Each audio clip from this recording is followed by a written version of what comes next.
आप सभी को जय मसीह की। आज परमेश्वर के वचन में आप सभी का स्वागत है। परमेश्वर पिता आज अपने वचनों के द्वारा आप सबको बहुत आय से आशीष को दे।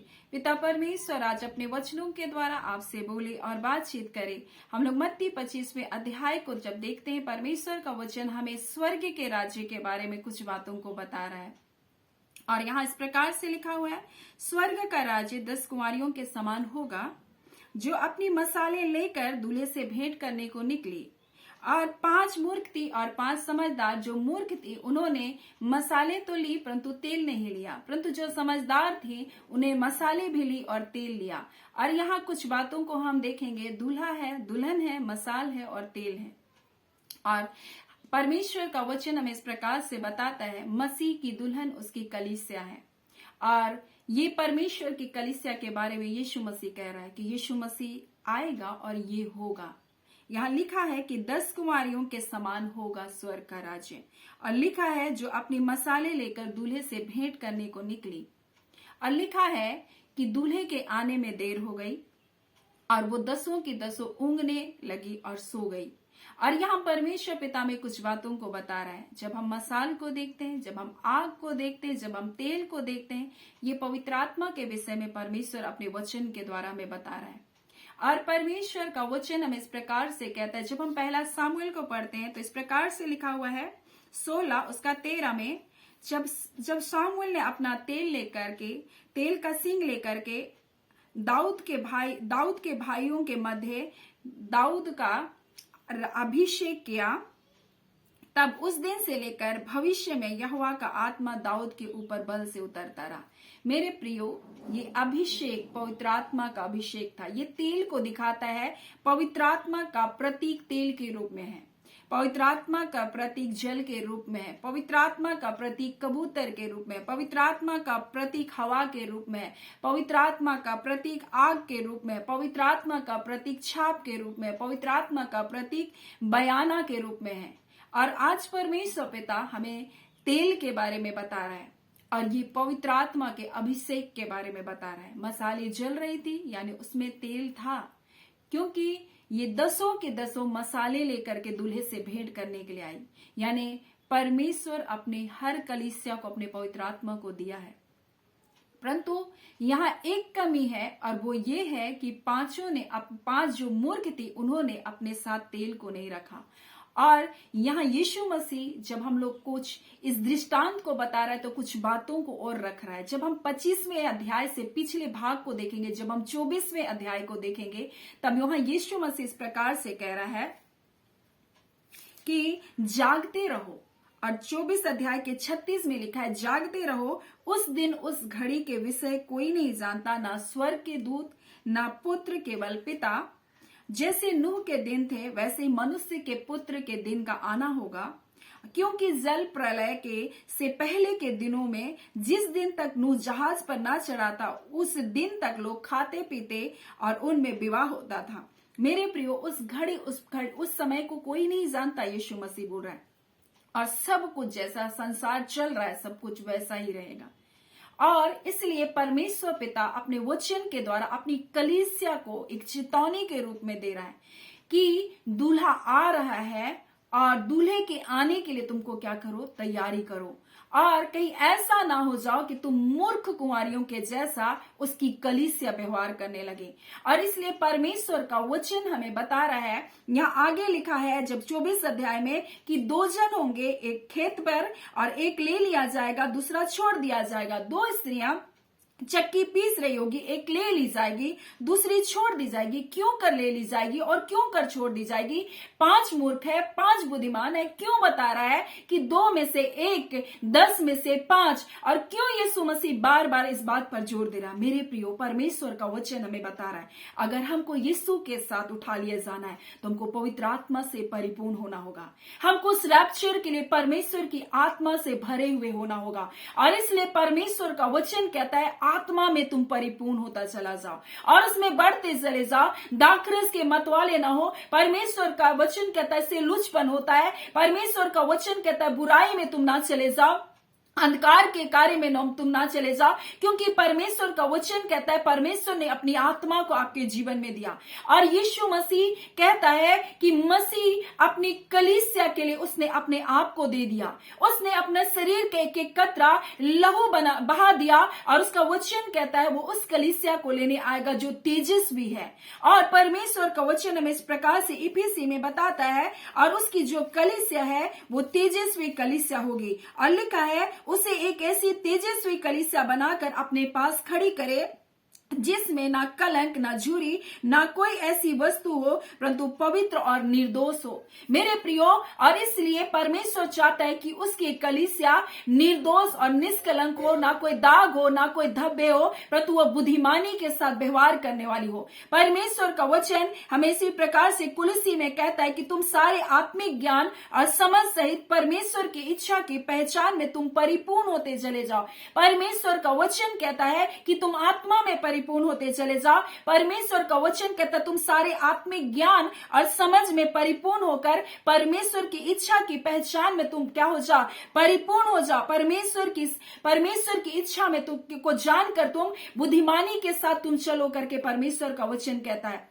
और इसलिए आज परमेश्वर हमें इन वचनों के द्वारा, इन 10 कुंवारियों के द्वारा हमें सिखा रहा है, और यह इस बात को बता रहा है कि जब नगर में धूम मची कि दूल्हा आ गया है, दूल्हे से मिलने को चलो, तब ये जो ऊँग रही थी, जो सो गई थी ऊँगते ऊँगते, ये 10 की 10 उठी और अपने मसालों को और अपने आप को ठीक करने लगी। मेरे प्रियो, ये दुल्हन तैयार थी, सब कुछ तैयार था, पूरी तैयारी थी, बस एक कमी थी कि इनके पास तेल नहीं था। और ये समझदारों के पास जा करके कहने लगी हमें भी थोड़ा सा तेल दे दे। उन्होंने कहा जाओ तुम बाजार से मोल ले आओ। और दूल्हा आ पहुंचा था, नगर में धूम मच रही थी, और मैं सोची प्रभु ऐसा कौन करता है। हम तो स्टेशन में होते हैं, अगर ट्रेन का अनाउंसमेंट हो जाता है तो हम बाहर निकलते भी नहीं क्योंकि ट्रेन कहीं ना आ जाए। ऐसी मूर्खता कौन करता है, परंतु आज परमेश्वर अपनी कलीसिया से कह रहा है, आज जब यीशु मसीह आने वाला है, परंतु वो मूर्खता के जैसा व्यवहार कर रहे हैं और वो इधर और उधर भाग रहे हैं, और परमेश्वर की शिक्षा के अनुसार, उसके सही बुद्धि, उसके सही ज्ञान के अनुसार उनका जीवन नहीं है, परंतु वो व्यर्थ बातों में अपने मन को लगा रहे हैं, सांसारिक बातों में अपने मन को लगा रहे, तत्व ज्ञान में अपने मन को लगा रहे, व्यर्थ के बाद विवाद में अपने मन को लगा रहे, परंतु अपने आप को सुसज्जित नहीं करे, अपने आप को परमेश्वर की उपस्थिति में जाकर अपने आप को पवित्र आत्मा से नहीं परिपूर्ण करे। और परमेश्वर का वचन इस प्रकार से कहता है, जो कोई भी परमेश्वर की आत्मा की चलाए चलता है वही परमेश्वर का पुत्र है, क्योंकि आत्मा भी हमारी आत्मा के साथ आप गवाही देता है कि हम परमेश्वर के संतान हैं। मेरे प्रियो, इसलिए यहाँ पर इस प्रकार से लिखा है, हमें आत्मा से परिपूर्ण होते चले जाना है, और आत्मा के हमको चलाए चलना है, ना कि लोगों के चलाए चलना है। लोग कहेंगे जाओ तुम यहाँ, जाओ तुम वहां, क्या हम उनके अनुसार कार्य करें, परंतु हम परमेश्वर के प्रेम के ऊपर भरोसा करें, हम परमेश्वर के ऊपर निर्भर करें, परमेश्वर के ऊपर विश्वास करें अपने जीवन की किसी भी कठिन परिस्थितियों में। परंतु आज परमेश्वर के उन 5 बोलते हैं कि उन कुंवारियों के समान जैसा हम व्यवहार करें जो मूर्ख है, और वो इधर और उधर चले गए जबकि दूल्हा द्वार पर था और वो मोल लेने के लिए चली गई। और यहाँ इस प्रकार से परमेश्वर का वचन हमें बताता है कि जैसे ही वो मोल लेने को जा रही थी तो दूल्हा आ पहुंचा। वो जा ही रही थी कि दूल्हा आ पहुंचा, इसलिए यहाँ पर लिखा है, और जो तैयार थी उनके साथ विवाह के घर में चली गई और द्वार बंद हो गया। फिर आकर के वो द्वार को क्या करने लगी, खटखटाने लगी। तब यहाँ पर ये लिखा, हे स्वामी हमारे लिए द्वार कर। उसने उत्तर दिया, मैं तुमसे सच कहता हूं, मैं तुमको नहीं जानता। मेरे प्रियो, इसलिए आज अपनी कलीसिया से परमेश्वर बातचीत कर रहा है। तुम तैयार तो हो, तुम सब कुछ तो हो, लेकिन तुम आत्मा में परिपूर्ण हो जाओ, आत्मा से भरे जाओ।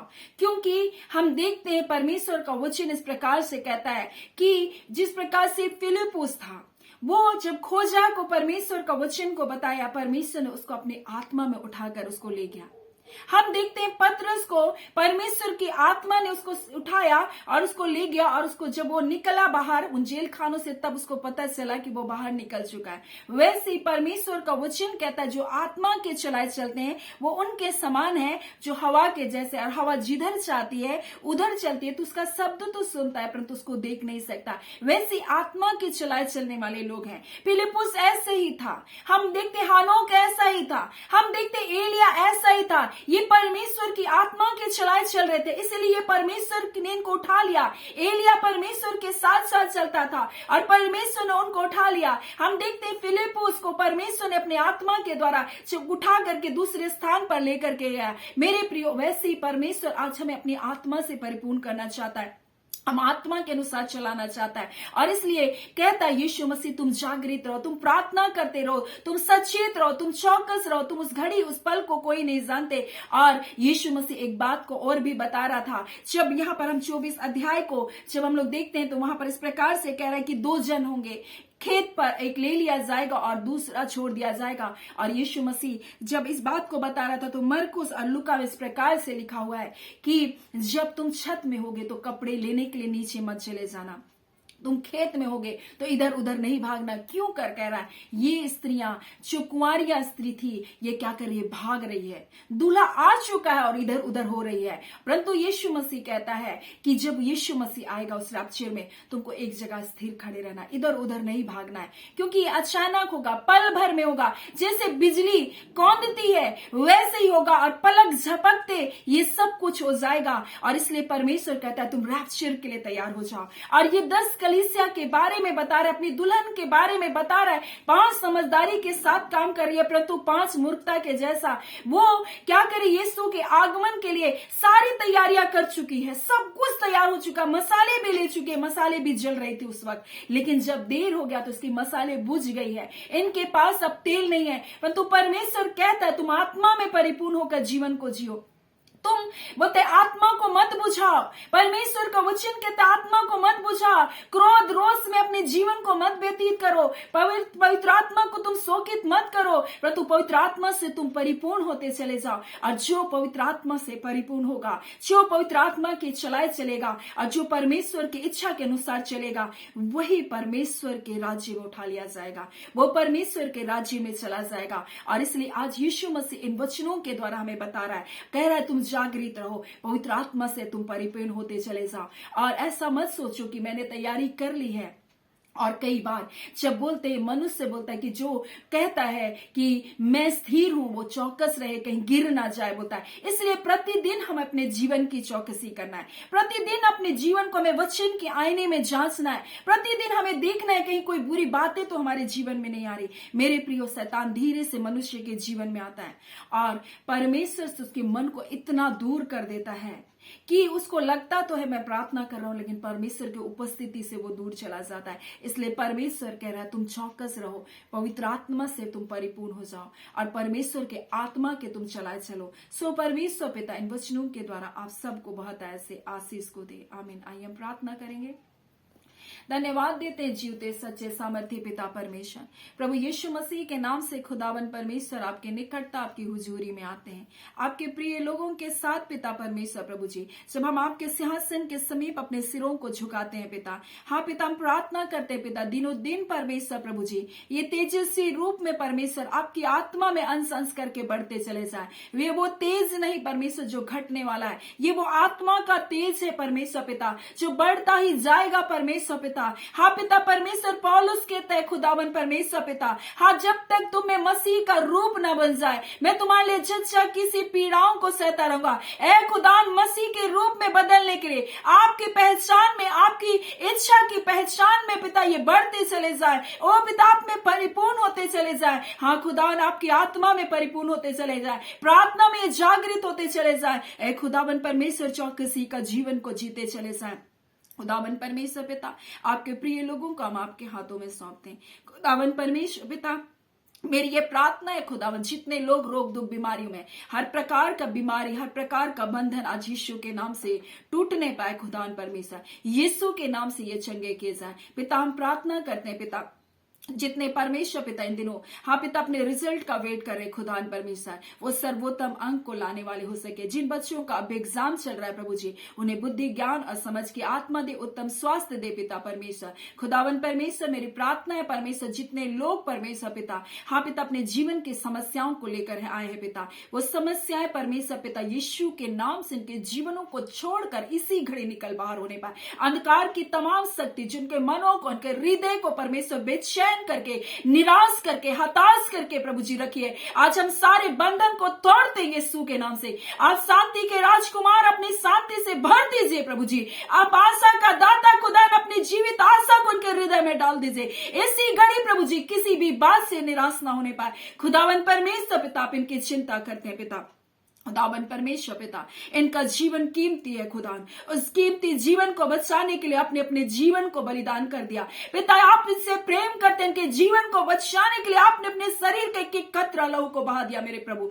ओ पिता, आप कहते मैं तुमसे प्रेम करता हूं, मुझे तुम्हारा ध्यान है। ए खुदा ने समस्याओं के ऊपर ये जय पाए और खुदावन परमेश्वर आपके बड़ी महिमा को देखने पाए पिता परमेश्वर। मेरी प्रार्थना है प्रभु जी, जो स्त्रियां परमेश्वर निराश है प्रभु जी, ओ पिता परमेश्वर प्रार्थना कर रही है परमेश्वर पिता, एक बच्ची की आशीष को मांग रही खुदान, हन्ना के जैसा रवांदा खाला रिखंदुरुबो शेखेरा। ओ पिता, ये बिलख रही है रवांदा खाला रिबाशी की रियास्तोनरी अंदर वाला कंदिरियास्तोनरबा। आज यीशु के नाम से प्रभु जी के गर्भ के बंधन टूट जाए रवांदा खाला। इसी घड़ी प्रभु जी यीशु के नाम से प्रभु जी ये कंसीव करने पाए प्रभु जी। ओ खुदा, हर दुर्बलता और कमजोरी यीशु के नाम से जाती रहे पिता। हम प्रार्थना करते जिनके डिलीवरी का समय निकट है प्रभु, ओ पिता सुरक्षित प्रवास यीशु के नाम से होने पाए। और इबादा खंदरीवा सिखिरियास्तोननी अंदरबा पिता परमेश्वर प्रभु यीशु आपके अनुग्रह के द्वारा हर प्रकार का अंधकार का बंधन प्रभु जी जो इनके जीवन को आशीषों को पाने से रोक करके रखा है, आज यीशु के नाम से टूटने पाए। आप इनसे प्रेम करते पिता, आप इसलिए आशीष नहीं देते खुदान कि मनुष्य योग्य है, परंतु आपका वचन कहता है प्रभु जी आप भला है पिता। आपने इस्राएलियों से कहा तुम ऐसे सोतों के जल को पियोगे जो तुमने नहीं खोदा, ऐसे पेड़ों के फल को खाओगे जो तुमने नहीं लगाया, ऐसे घरों में रहोगे जो तुमने नहीं बनाया, परंतु इसलिए नहीं कि तुम इस योग्य थे, परंतु इसलिए कि तुम्हारा पिता तुमसे प्रेम करता है। आज यही ब्लेसिंग यीशु के नाम से आपके बच्चों के जीवन में आ रही है, वो छुटकारा यीशु के नाम से इनके जीवन में आ रहा है। खुदान वो भलाइयां यीशु के नाम से इनके जीवन में आ रही है। हम आपका धन्यवाद देते हैं, आप भले परमेश्वर हैं, अपनी भलाइयों से अपने लोगों को तृप्त करें पिताजी। आपका बहुत धन्यवाद। प्रार्थना हम यीशु के नाम से मांगते हैं, दया सुने अनुग्रह से ग्रहण कर लीजिएगा। आमीन। परमेश्वर पिता आप सबको बहुत ऐसे आशीष को दे। आमीन।